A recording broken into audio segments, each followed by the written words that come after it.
Every English Bible uses the same word twice in this passage. Narrow gate, narrow way, same word, same meaning. Except the Greek uses two completely different words.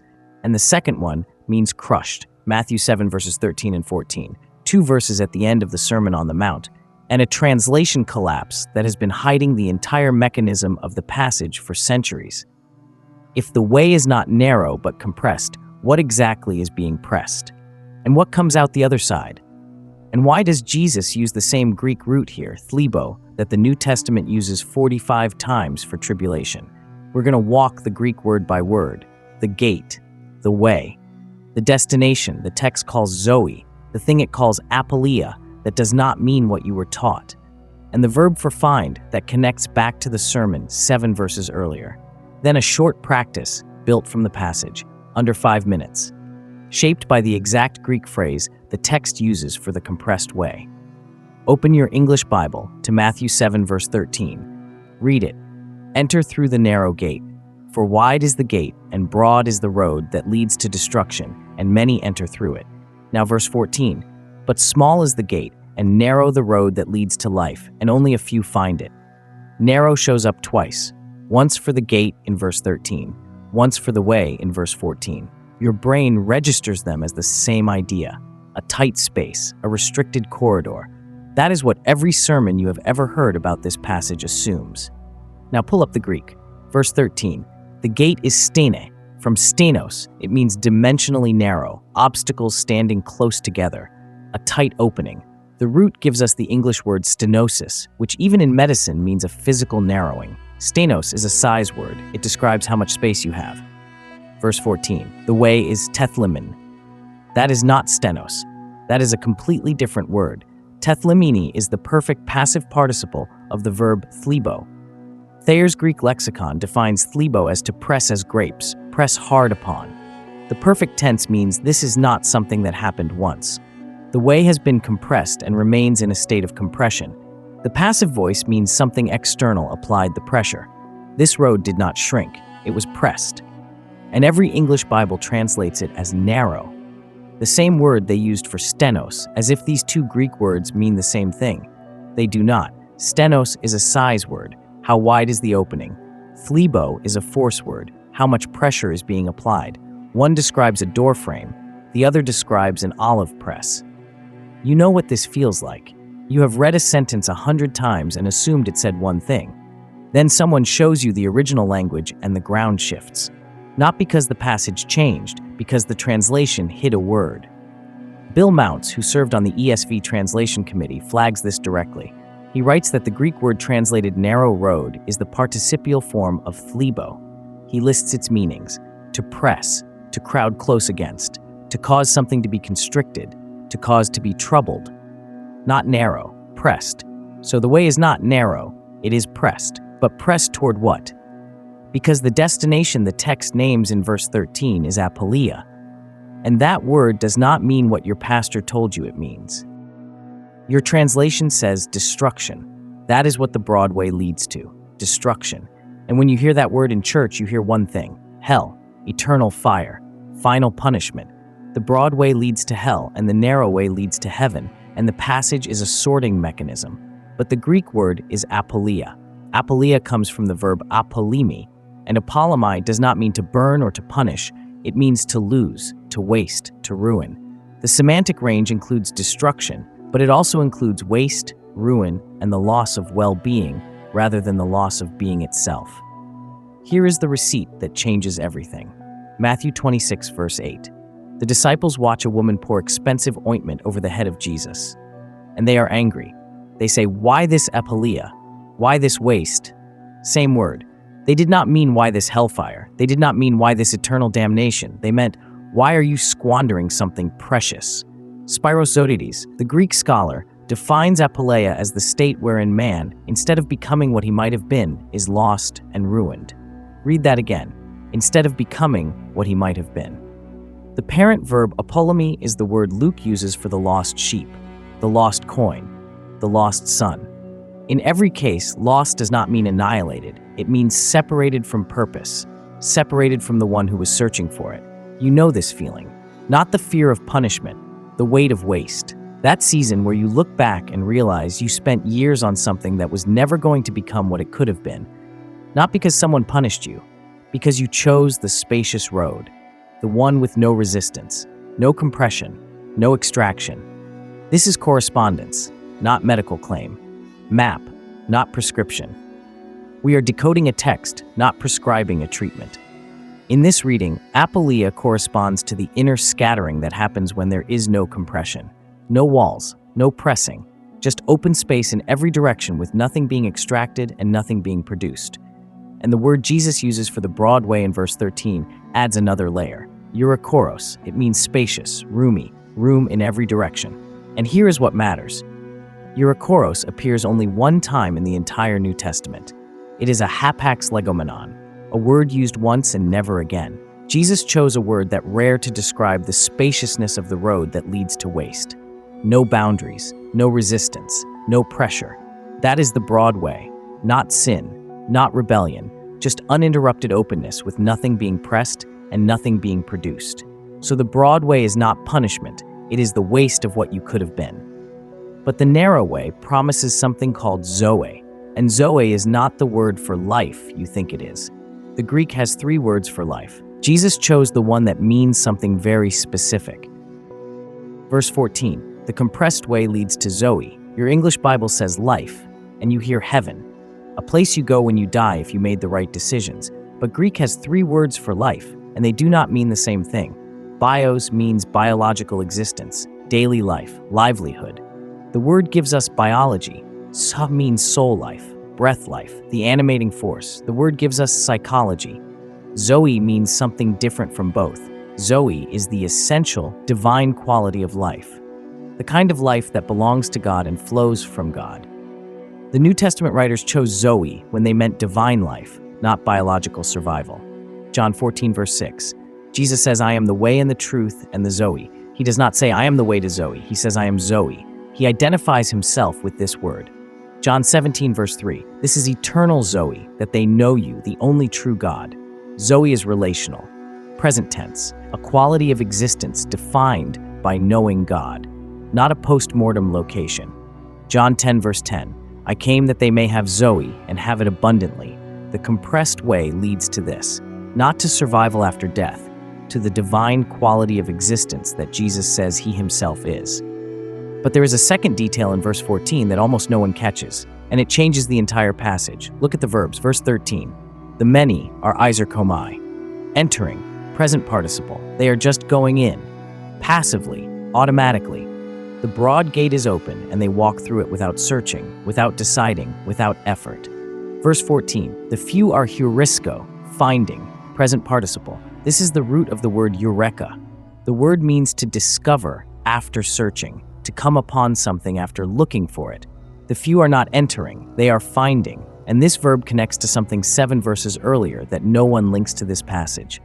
Matthew 7, verse 7, seek and you will find. The verb for find is heurisko, same word. Jesus used it there as a promise, seek and you will heurisko. Now in verse 14, he uses it as a description.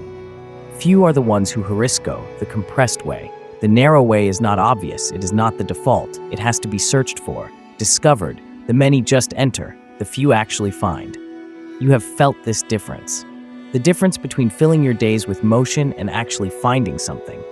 You have entered many rooms, walked through many open doors, but finding something real, something that costs you something to reach. That is rarer. That is what the text is describing. The destination is divine life, found only by those who search.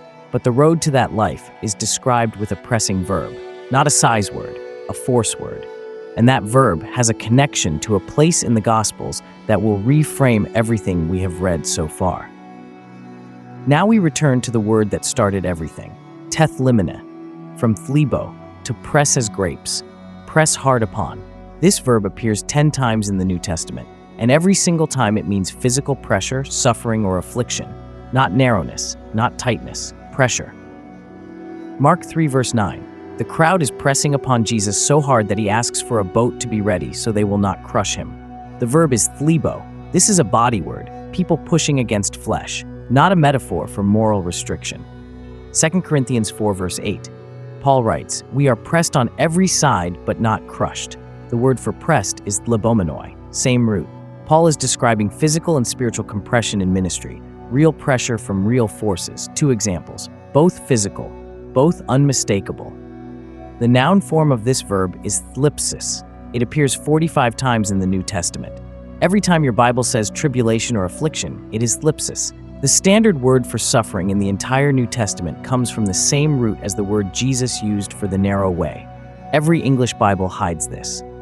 Now here is where the passage breaks open.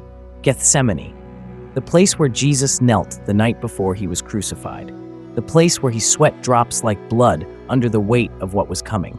The name Gethsemane comes from two Hebrew words, gat, meaning press, shemanim, meaning oils. Gethsemane means oil press, the place where Jesus experienced the ultimate compression, the place where he was pressed so hard that his body produced what looked like blood. That place is named the press.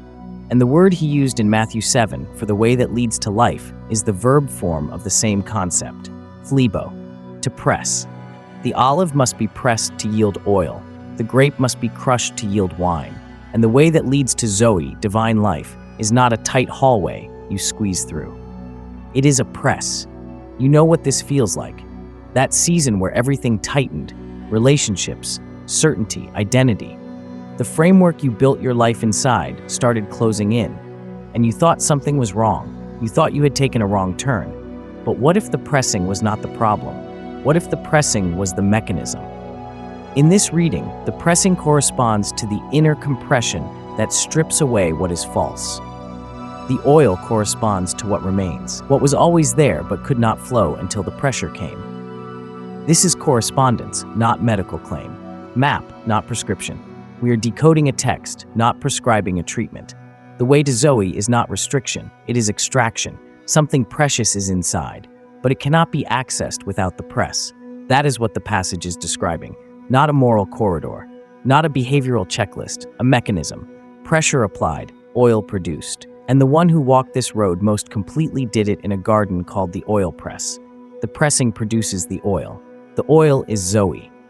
The refusal of the press is apoleia, the waste of what you could have become. But there is one more layer. The Sermon on the Mount tells you exactly what the broad way looks like, and it is not what you expect. Matthew 7 verse 12 closes the main body of the Sermon on the Mount with a phrase that echoes where the sermon began. This is the law and the prophets. That phrase reaches all the way back to chapter 5 verse 17. I have not come to abolish the law or the prophets. Everything between those two markers is the sermon's teaching. And verse 13 pivots. Enter through the narrow gate. This is the application. This is where the listener must choose. And what follows the narrow gate passage? 4 binary warnings in a row. 2 ways, 2 trees, 2 claims, 2 builders. Each one narrows the focus from outside to inside. Choose the right path, then discern true from false prophets. Then know that words alone fail. Then understand that only hearing plus doing survives. The progression matters. False prophets appear in verse 15, immediately after the 2 ways, because they are the ones who disguise the broad way as narrow. They make the spacious road feel like the compressed one. They blur the distinction. Jonathan Pennington, in his study of the Sermon on the Mount, writes something that ties every thread together. The wide and easy way that leads to destruction is precisely what Jesus has been describing all along as living with merely external righteousness. The narrow and difficult way is the vision he has cast for righteousness that is more and deeper than behavior. Read that again. The broad way is not immorality. It is not rebellion. It is not atheism. The broad way is external religion performed without interior transformation. The Pharisees' road, the one that is grittable, manageable, outwardly definable, and spacious inside because nothing is being pressed, nothing is being extracted, nothing is being produced. The compressed way is what the entire sermon has been building toward, a righteousness that goes deeper than behavior, an inner life that is being pressed. And out of that pressing comes Zoe. You have felt this, that realization that the version of faith you were performing, the one that felt manageable and never cost you anything inside, might be the spacious road the text is describing. Not the road of evil, the road of ease. apoleia, the waste of what you could have become. Not because someone punished you, because you stayed on the road where nothing was being pressed and nothing was being produced. Thlibo, the compression that extracts the oil, the mechanism that produces Zoe, the road that has to be searched for because it is not the default.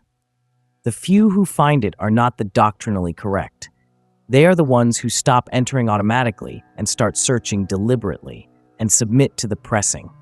The broad way is religion without compression. The narrow way is the press that produces divine life.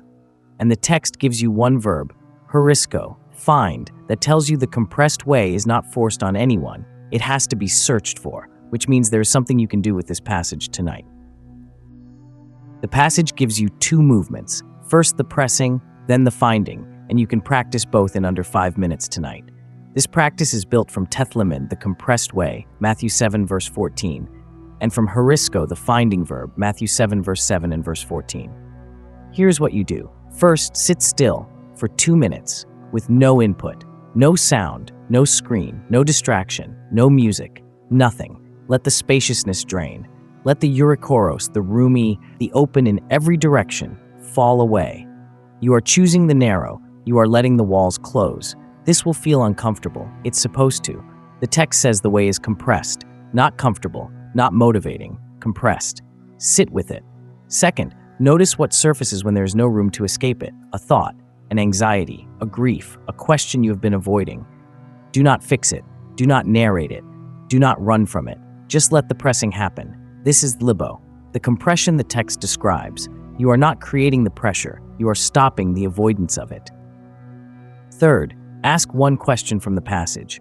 What is being extracted? What comes out of the press? Sit with that question for 60 seconds. Do not answer it.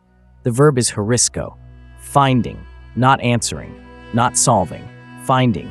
You are letting something surface that was already there, trapped under the spaciousness, waiting for the walls to close so it could finally flow. The practice mirrors the passage. First, the narrowing, remove the spacious. Second, the pressing, stay with what surfaces. Third, the finding, the question that opens towards Zoe. The narrow gate has a word no Bible gets, tethlimmene, compressed, pressed. The way to divine life is not a tight hallway you squeeze through on good behavior. In this reading, it maps to a mechanism, an olive press, and the oil that comes out is the life the text promises. Few find it, but you are looking. And the text says that is exactly how it starts.